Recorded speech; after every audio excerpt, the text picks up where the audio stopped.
Olá, eu me chamo Marilúcia Cunha e hoje nós temos a honra de receber aqui no estúdio a Val Machado, que é optometrista. Val, primeiramente, muito obrigada por ter aceitado o nosso convite, né? Obrigada. E conta pra gente, quem é a Val? Então, Val por Val, optometrista, né, gente? Sou do interior de Santa Catarina, sou de Canoinhas, há praticamente 400 quilômetros aqui. Só um resumo da minha história: eu cheguei aqui há 25 anos atrás com uma mala e R$150. Sabe aquela adolescente rebelde que saiu da casa da mãe, né? Queria viver o mundo e assim, cá estou eu. E saí com a malinha e comecei no mundo da ótica, aprendendo ótica, com uma família muito especial que eu tenho, guardo pro meu coração. Depois dali eu cursei o técnico em ótica pelo Senac. Depois do curso técnico em ótica pelo Senac, acabei adquirindo uma ótica. Depois da ótica fui para a optometria, que inclusive é na minha cidade natal, Canoinhas, né? Eu fiz pela Universidade do Contestado em Canoinhas. Sou bacharel em optometria. E hoje eu estou com o Bela Vista Optometria, né? Que é o meu bebê, né? É o meu bebezinho. E vamos seguindo assim com ele, fazendo vários trabalhos, cuidando dos pacientes e projetos futuros. Val, o estabelecimento de vocês é em São José, né? Em São José, fica na Avenida Brasil 496. Qual é o bairro? Bela Vista 1, em São José. Bela Vista 1, São José. Tá, Val, então o que é a optometria? Então, a optometria, muitos perguntam assim: você trabalha com o quê? Eu falo optometria, sou optometrista. Opto o quê? Optometrista. O que faz a optometria, né? A optometria hoje, ela faz parte da saúde visuária primária, né? Mundial, na verdade, né? Então, nós cuidamos a parte visual e ocular do nosso paciente, né? Dentro disso, nós temos o processo de exames de acuidade visual, a anamnese. A optometria, ela também tem um lado comportamental, que ela cuida da área motora, área sensorial, aprendizado. Trabalhamos também com lentes de contato, terapias. Então é um universo gigantesco, na verdade, né? E ainda que a gente estuda muito a parte da patologia na faculdade. Para quê?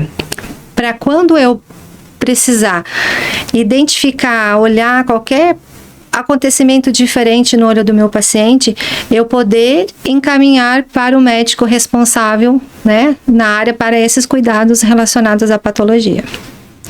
Então, a optometria, ela é um berço gigante, né? Então, ela tem a parte muito esportiva também, né? Hoje, a OMS, né, a Organização Mundial da Saúde, ela preconiza, né, que a optometria seja a primeira barreira contra a cegueira evitável no mundo, né? Então, isso é muito importante, porque hoje, inclusive, estamos numa era bem diferente, né? Infelizmente, né, eu sempre brinco com meus pacientes, tem um pró, né, tem um pós e um contra, né, e pró e contra, né. O que acontece, né? A saúde visual hoje, ela tá muito comprometida. Inclusive depois da pandemia ali, né, teve um aumento de 67% nos casos de problemas visuais. E isso é recorrente. Por quê? Porque hoje o bebê, ele nasce com o celular na mão, né? Infelizmente, não temos outra opção. Aliás, temos, né? Mas o que acontece?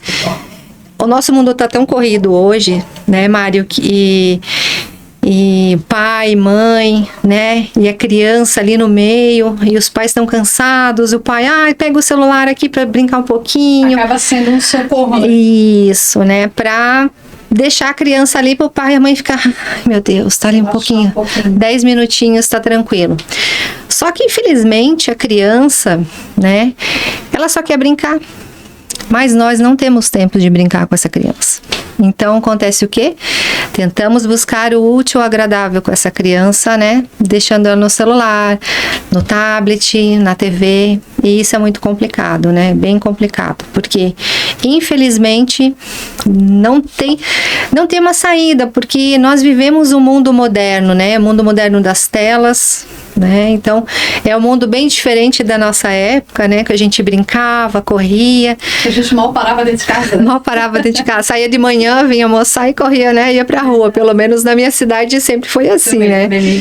Então, ainda bem, porque a gente tem histórias para contar, né? Mas hoje está um pouco diferente, né?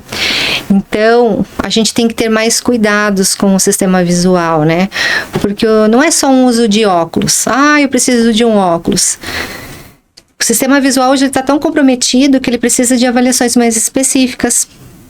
Por isso que a gente trabalha muito com testes motores, né? Para verificar sempre um pouco além, né?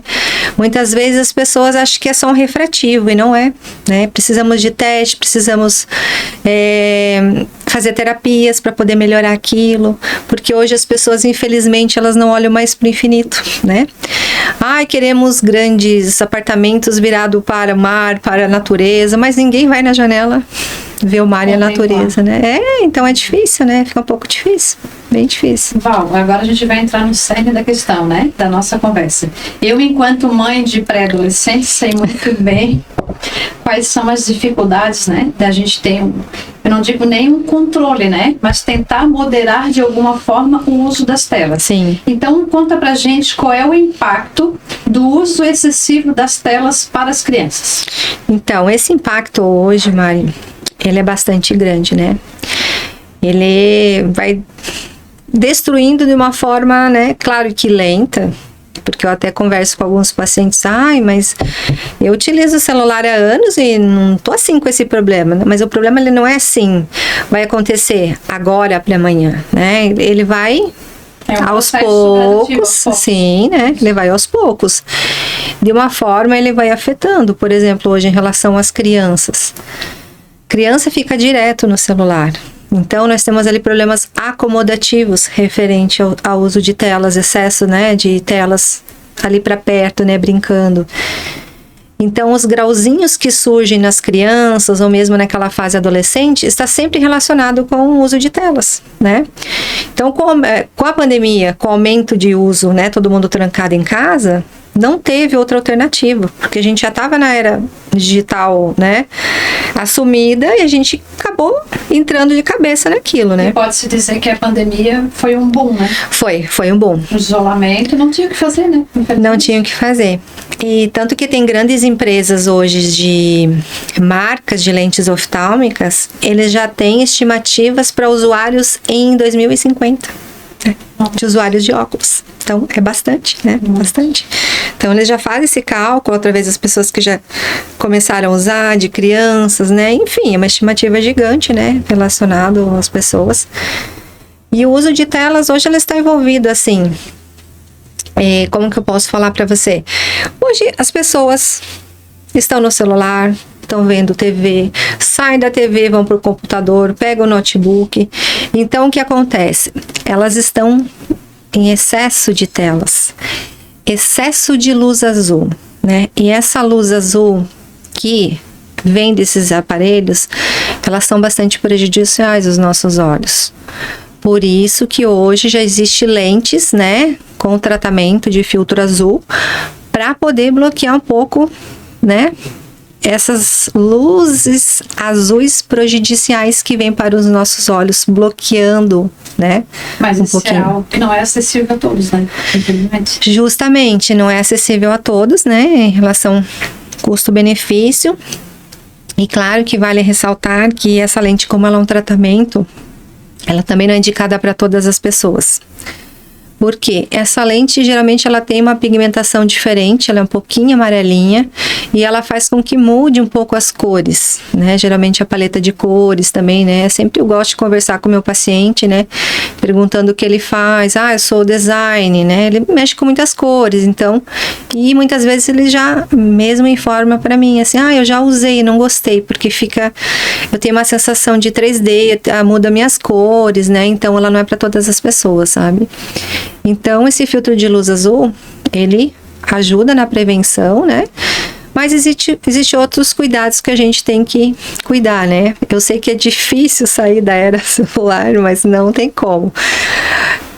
A gente tem que cuidar da gente mesmo, porque senão vai ficar difícil, sabe? Vai ficar bem difícil. Sim.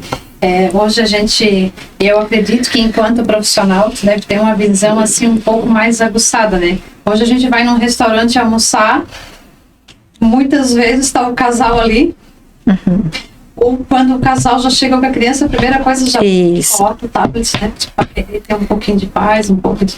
Até para o casal poder interagir, né? Sim. E muitos pais se sentem culpados, né?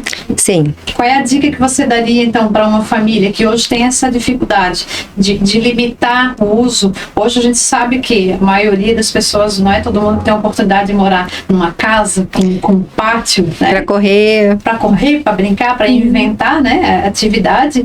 E as pessoas as crianças principalmente, acabam ficando trancadas dentro do apartamento e não tem outra solução, outra opção, né?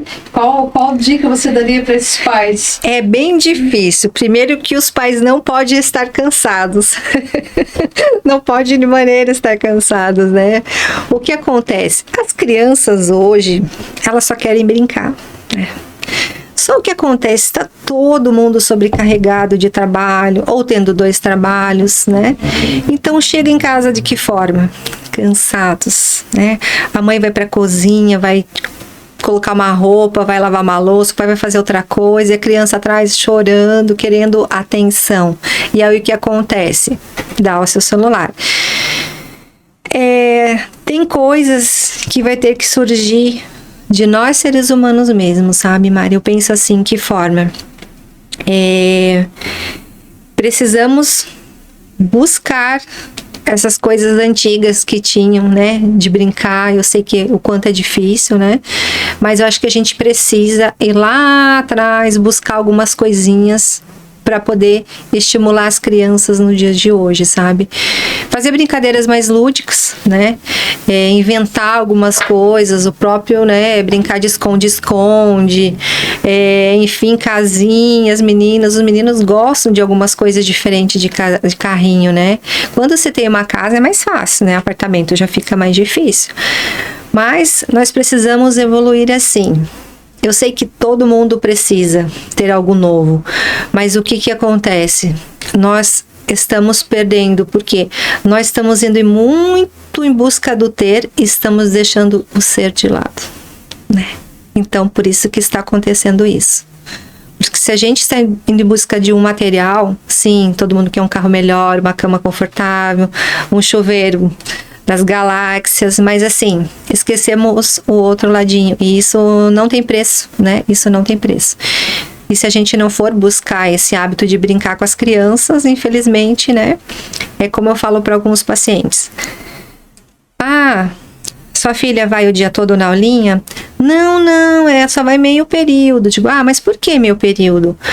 Porque eu tenho dó de deixar ela o período todo na escola. Daí eu olho para minha paciente e falo, tá, mas esse meio período, você brinca com ela, você dança com ela, você brinca de chazinho, brinca de boneca, e a mãe, ali ela já se perde. Infelizmente, porque eu tenho uma loja online, porque eu tenho que ficar no celular, eu deixo ela um pouquinho vendo TV, daí um pouquinho ela pega meu tablet. Então, assim, se nós formos pensar, é melhor que seu filho esteja o dia todo no coleginho brincando, interagindo com os amiguinhos, do que, eu sei que é difícil esse meio período, vai ficar um pouco fechadinho ali para a criança brincar, sabe? Porque realmente a gente não vai ter tempo de brincar com essa criança. E ela vai ficar ali naquela transição. Como diz a minha filha, mas estou tão entediada. E no colégio eles sempre têm atividade, né? Recreativa, lúdica. E só o fato de estar convivendo com os amiguinhos já é bem mais interessante, né? Não é tão maléfico quanto fica ali um meio período, uma manhã, uma tarde inteira, né? Com o rostinho. Sim. Porque eles estão brincando, né? Interagindo, aprendendo uma coisa nova. Lá não tem celular, não tem TV ligada, né? Então, eu sei que é um pouco difícil. Eu me coloco no lugar, né? Então, assim, só que a gente tem que cuidar dessa maneira aí que a gente está levando, né? É o que eu falei agora sobre o ter e sobre o ser, né? É um pouco difícil, mas a gente tem que ir em busca de coisas novas, né? Não tem. E com isso, o que acontece? A gente vai perdendo a essência, né? A essência da nossa pessoa, né? E a gente tem aqui, principalmente na região de São José, a nossa beira-mar de São José ali, que é um espaço, né? Também. Que está melhorando, mas já melhorou bastante, né? Hoje tem bastante opção gratuita. Tu pode ir com as crianças, tem parquinho, tem pista de skate, pista de bicicleta, enfim. Tem sim, né? Bastante atividade. Eu acho que tem que ter um pouquinho também de esforço comum, né? Dos pais. De chegar um sábado de manhã, um domingo, olha, hoje a gente vai fazer uma atividade diferente. Na nossa época, né? Valtinha pular elástico, jogar taco. Meu Deus, uma infinidade de brincadeira. E quando a mãe chamava pra ir pra dentro de casa, era uma tristeza, assim, né? Podia quebrar a janela do vizinho, mas que jogava. Jogava. E era o dia todo, né? Chegava em casa. Era bem assim, era bem chegava em divertido. Casa. Eu tenho os meus primos que a gente dizia assim, a gente chegava até com um cordão preto no pescoço, né? Porque a gente brincava tanto e, meu Deus, o dia passava assim, voando, e até essa questão de obesidade, né? Naquela época a gente não tinha tanto assim, né? O índice de obesidade infantil. E, Val, assim, algo mais que tu queiras acrescentar? Eu vi que você trouxe aqui uns equipamentos, queres explicar pra gente? Vou falar um pouquinho. Eu só queria deixar uma dica aí pros pais. Inclusive eu tô fazendo uma cartilha, chama-se Papais e Filhinhos. Ai, que legal. O que acontece, essa cartilha? Essa cartilha é para colocar para os pais tentarem diagnosticar através de alguns sinais, né, alguns sintomas que seu filho tem, que ele possa vir a ter algum problema de problemas visuais. Porque muitas vezes o pai não tem ideia que a criança tem. Por que eu falo isso? Porque eu atendo alguns pais, alguns pacientes, né, pequenininhos, e às vezes estão com um grau relativamente alto, tem 4, 5, 6 anos ou até menos. Aí a mãe e o pai ficam apavorados. Meu Deus, eu não sabia que ele tinha esse grau, né? Digo, por que você não sabia? Porque eu nunca vi ele fazer nada. Digo, mas o que ele nunca falou nada? O que acontece? Quando nós somos adultos, nós sentimos uma dor, ou a gente, acho que tá ruim para ver para perto, né? Acho que tem que procurar alguém. Você vai em busca de alguém. Mas a criança, quando ela nasce com um problema, ela já nasceu com aquele problema. Imagina, ela não vai dizer, ai mãe, eu não tô enxergando, né? Então ela tem alguns sinais que a criança dá, alguns sintomas, né? No caso de sintomas. E alguns deles, né, eu gosto de sempre falar, mas eu tô, né, elaborando essa cartilha, logo ela fica pronta. Por exemplo, a criança está com o celular grudado nos olhinhos, ou existe uma distância da TV aonde ela está sentada e ela sempre vai lá para frente, e a mãe, vem aqui sentar atrás, não fica na frente da TV. Ou coça muito os olhos, ou faz fenda palpebral. O que é uma fenda palpebral? Quando a pessoa faz essa fenda porque ela quer enxergar. Ela tem que apertar, por quê? Porque ela vai apertar o músculo, né? Esse músculo vai fazer com que ela jogue a imagem e fique mais nítida. Outra, fazer leitura acompanhando o dedinho, né? Se você perceber algumas crianças, ou com o dedinho, ou a criança coloca a régua. Eu gosto de usar assim, para acompanhar a frasezinha. Não é que ela goste, é porque ela não tem uma coordenação visual legal para aquela aprendizagem que ela está fazendo ali, né? E o processo visual, ele altera o processo de aprendizagem da criança. Muitas vezes a criança está lá com aquela letra horrível, né? Não consegue entender, e os pais não estão entendendo, estão brigando, né? Eu sei, na minha época era assim, né? Eu não sabia entender, tem que aprender, né? Mas hoje a gente está num outro mundo e a gente tem essa percepção, então a gente tem que passar isso para os pais, porque às vezes o pai não sabe. Como eu falo, a gente tá no dia a dia, corriqueiro a nossa vida, né? A gente nem vê, quando vê a criança fazendo, fica longe da TV, mas ela não enxerga. E passou despercebido, né? E são tantos isso. Né? E a criança dela não sabe falar, eu não tô enxergando. Né? Para ela é algo natural. É natural, porque ela nasceu com aquilo, né? Então, eu tô desenvolvendo essa cartilha, que eu acho bem importante, porque até conversei com algumas mães sobre isso, ela disse, isso é muito bom, porque eu não sabia que meu filho tinha problemas visuais, né?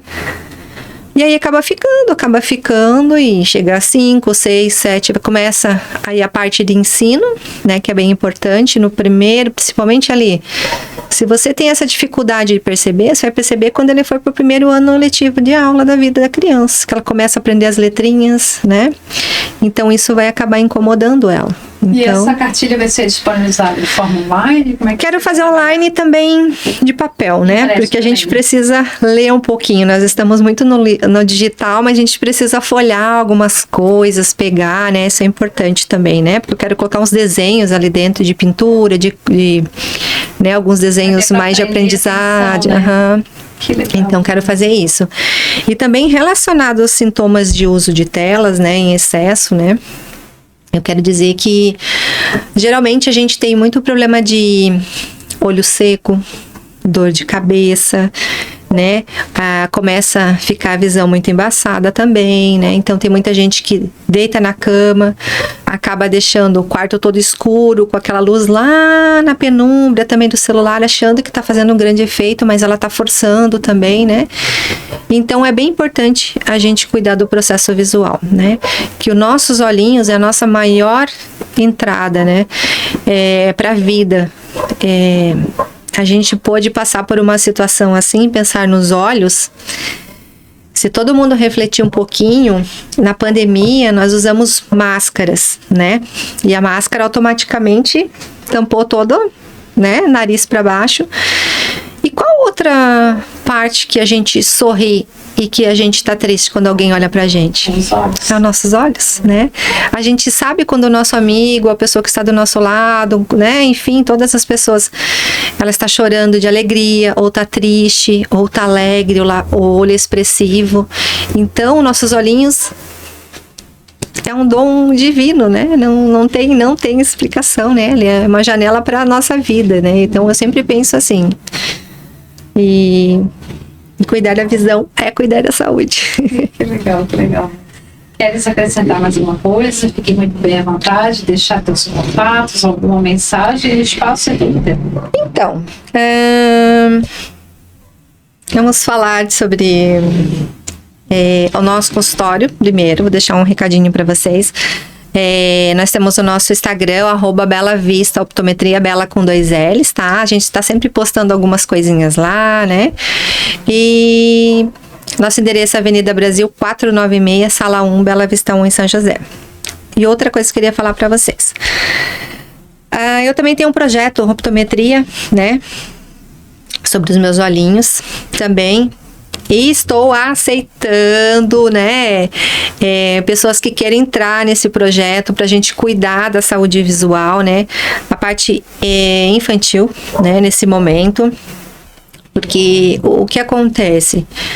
A gente precisa de mais gente, mais pessoas para fazer esse projeto, né? Porque a gente tem muitas crianças carentes que realmente precisam do uso do óculos. Qual é a faixa etária que esse projeto atende? A partir de que idade até a máxima? Geralmente assim, eu atendo a partir de 3, 4 anos, tudo muito depende, né? Mas a gente também tem outros parceiros, né? Que a gente possa estar fazendo encaminhamento. E esse projeto, ele visa também, assim, não somente a receita, né? Porque eu preciso, além da receita, para mim é fácil fazer uma receita, mas eu preciso de uma lente, eu preciso da armação. E agora, e a família que não tem condição de comprar? E a família que não tem condições, né? Então, a gente precisa fazer com que isso ande, né? Então, por exemplo, eu vou dar um exemplo. Eu já faço esse trabalho, né? Há um tempo. E eu peguei uma criança de 5 para 6 anos ali, um menininho, e ele usava um grau de -12, -14 em um olhinho. Nossa, é muito isso. Imagina. uma família bastante carente. E o que acontece? Eu não posso dar só receita, né? Porque as receitas vai fazer, vai guardar... Vai dobrar e vai guardar. E não vai usar o óculos, né? Vai fazer o óculos, na verdade. Então, eu acabo buscando, né, a parceria de laboratório, ótica, para poder fazer, né, esse projeto, para poder dar andamento nesse óculos dessa criança, né? Porque não posso guardar na gaveta a receita e acabar deixando, né, por deixar assim. Né? E é uma grande oportunidade, você que talvez queira participar desse projeto. E você que queira participar, por favor, entre em contato comigo, a gente pode estar fazendo isso, e eu acho que é bem importante, porque que assim, gente, eu falei isso hoje para uma paciente que eu estava atendendo, que quando a gente ama o que a gente faz, né, a gente tem que dar luz para outras oportunidades, né? Oportunidades que eu falo na minha área, por exemplo, de fazer alguém enxergar melhor, né?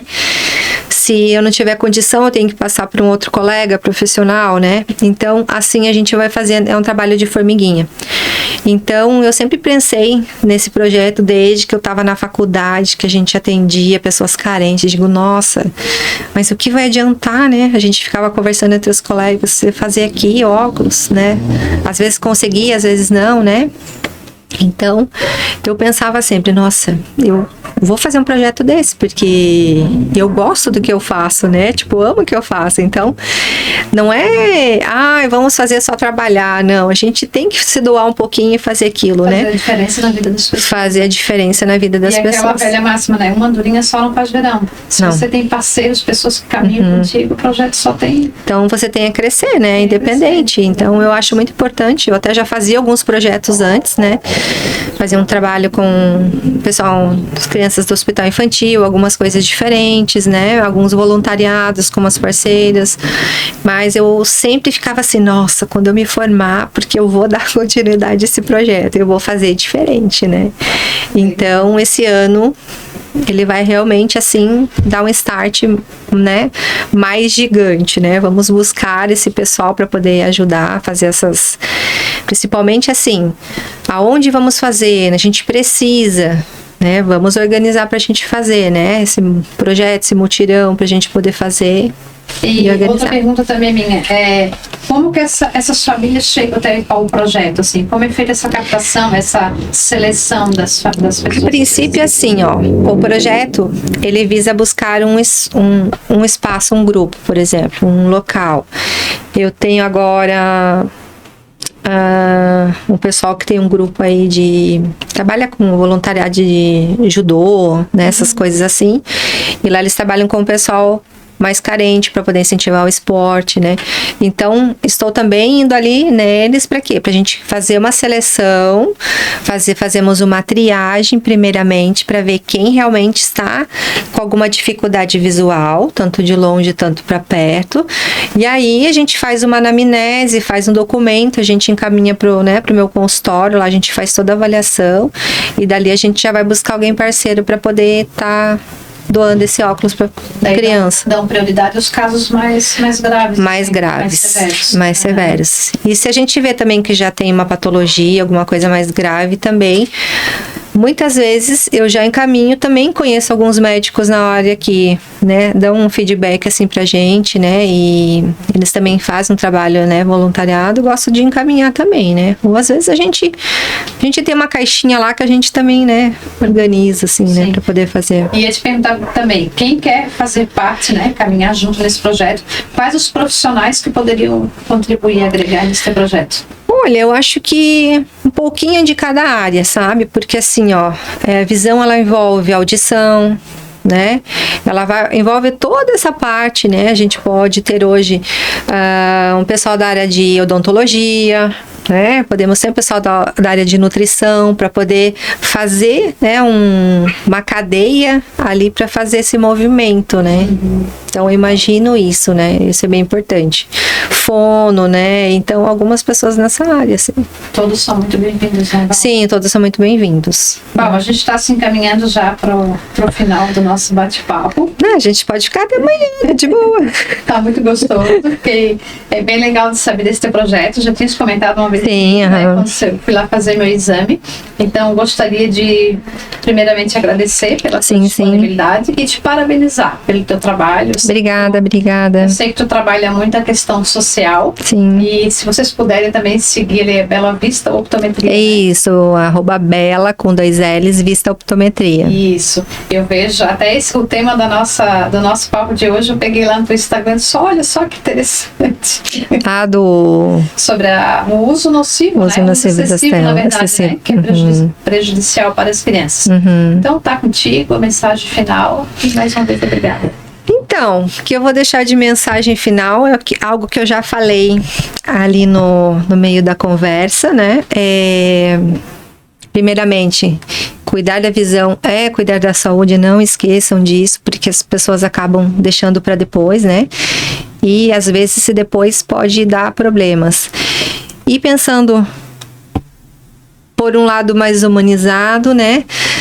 Vamos buscar o ser e vamos deixar o ter um pouquinho em segunda, né? Em segunda opção. Vamos buscar o ser, deixar o ter em segunda opção, hein, gente? Ser para depois ter. Legal. Obrigada. Obrigada a você. Obrigada a você. Obrigada.